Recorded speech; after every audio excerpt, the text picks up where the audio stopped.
It's like the movie Speed and Speed 2. Got no control over that. Yeah. It is just like the movie Speed. Exactly. Sandra Bullock.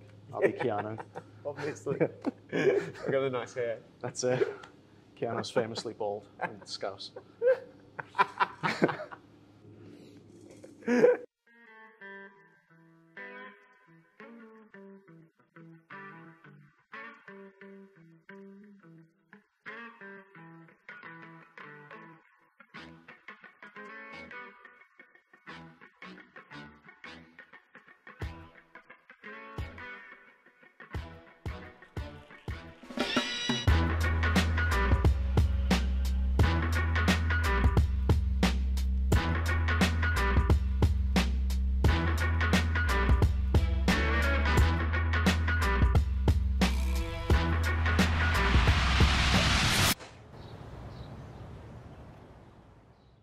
Richard and I were running this beer appreciation club, which, you know, is basically what it sounds like. A bunch of people getting pissed in the back room of a pub, trying all these different beers. This is going back about 12 years now. People, they were turning up every month. And I guess that was probably the most important thing that made us take it seriously when Rich said something like, how cool would it be to start a beer company that was in touch with the people drinking the beer like Beer Club is?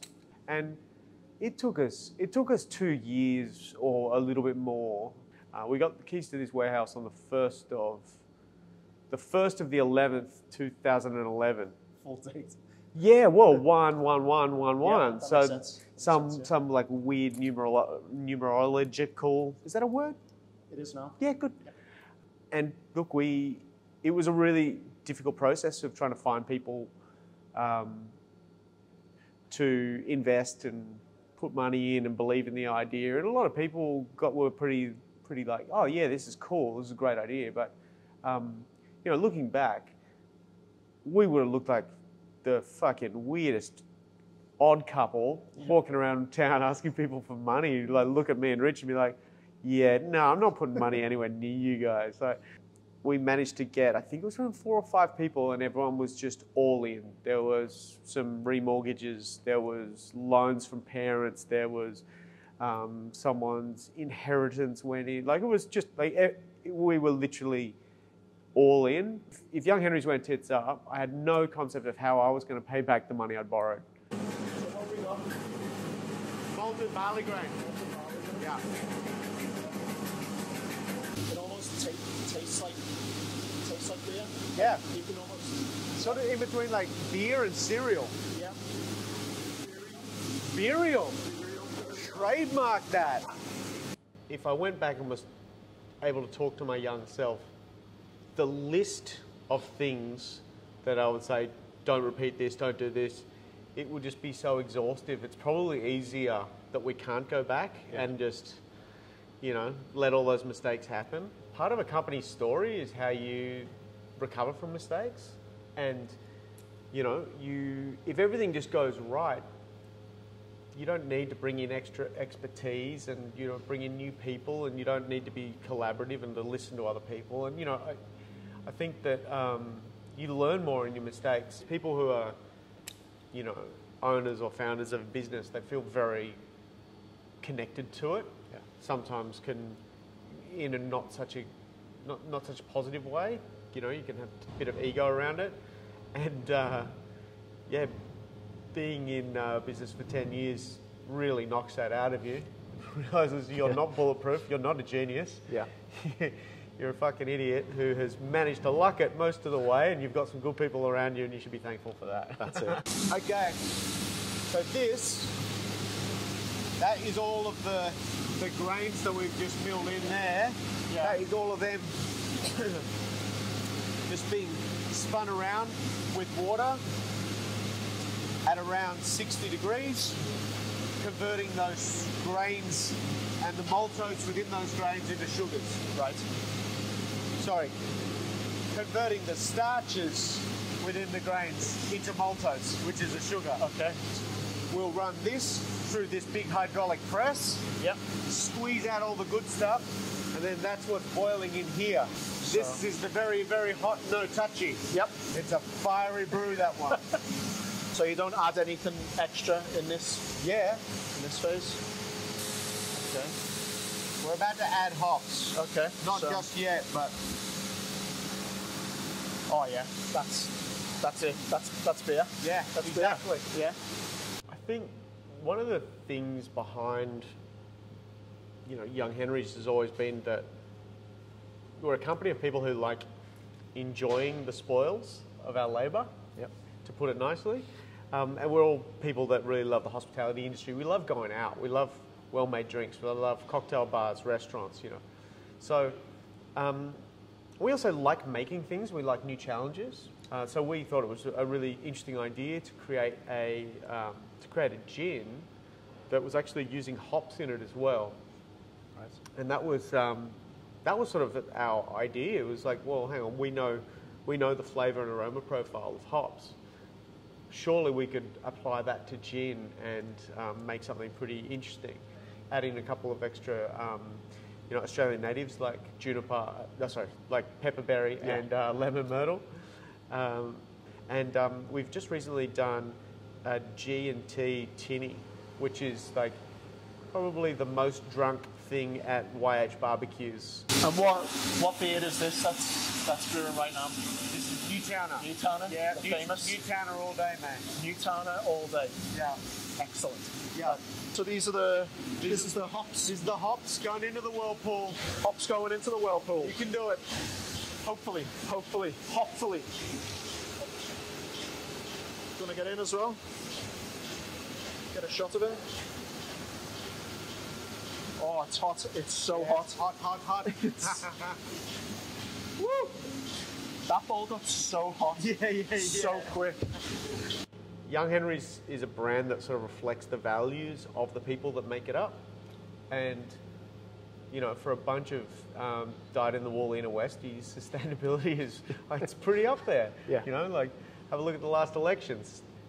It doesn't necessarily make someone start drinking your beer, but it might make someone who already drinks your beer feel better about supporting your company on an ongoing sort of basis. A whole bunch of people from the local community invest in that system, and we buy solar power back from local investors at a fixed rate of return. Really good deal for us. We didn't have to spend the money that we didn't have on putting in the solar, and a bunch of local investors get to basically invest in a local business going greener. Instead of waiting for legislation, you're putting some change into the hands of the people in the community, which is really cool. The algae project, that was another conversation between Richard and Dr. Peter Ralph from UTS about the sort of symbiotic relationship of brewer's yeast and microalgae. Basically, brewer's yeast eats sugar, creates CO2 and alcohol.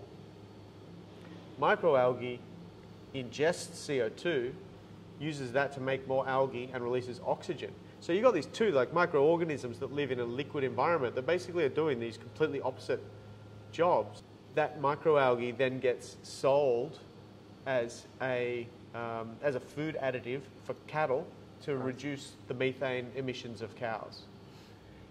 It's kind of nuts, but if you think about the brewing industry, if everyone adopts that, you have all of these urban businesses that stop releasing CO2, they become oxygen creators, they are then creating another sellable product which then goes to reduce the emissions of a whole different industry. It's this weird glowing green thing and it's kind of wacky and weird. When that whirlpool is ready, it's going to come shooting out through these hoses, and this is going to get dosed out of these tanks into the line, which is then going to go into one of these big tanks. And you might recognise this handwriting. My wife did the handwriting on the tanks. Proud husband. I had no idea they'd still be on there, but she'll be happy. I'd hate to actually have to brew something. Collaboration is a really interesting tool when used well.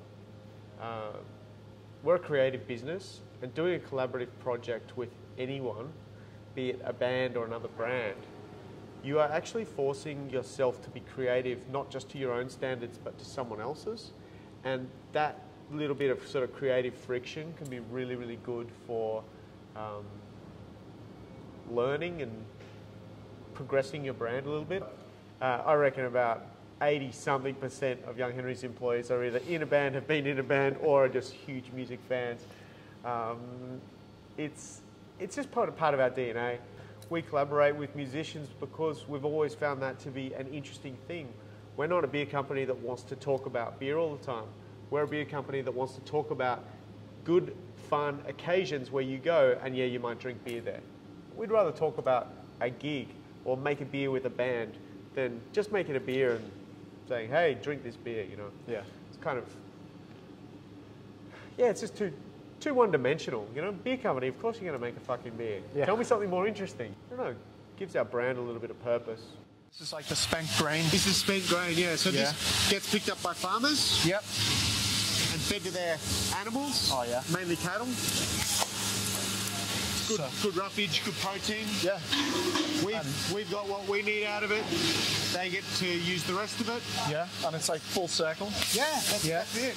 Otherwise, like, this would be a waste product for us. We don't need it anymore. They use it as feed. Yeah. Yeah, really good thing. Excellent. Yeah, well, Guinness. It's so much easier just to put caps on Resh's kegs than it is to actually make this stuff yourself. That's Fuck. it. Who's got weeks and months? Yeah. Yeah. Who's got time to dedicate to actually making beer? Yeah, just clean skin it and Yeah. chuck a cap on it. Yeah. This is some off Heineken that we purchased really cheap. They won't know the difference. I think at the end of the day, we want to be able to look back on Young Henry's and know that we made a positive impact and that we did things within our value system the whole way. When it's not fun anymore, something's gone wrong. Looks about ready. Yep.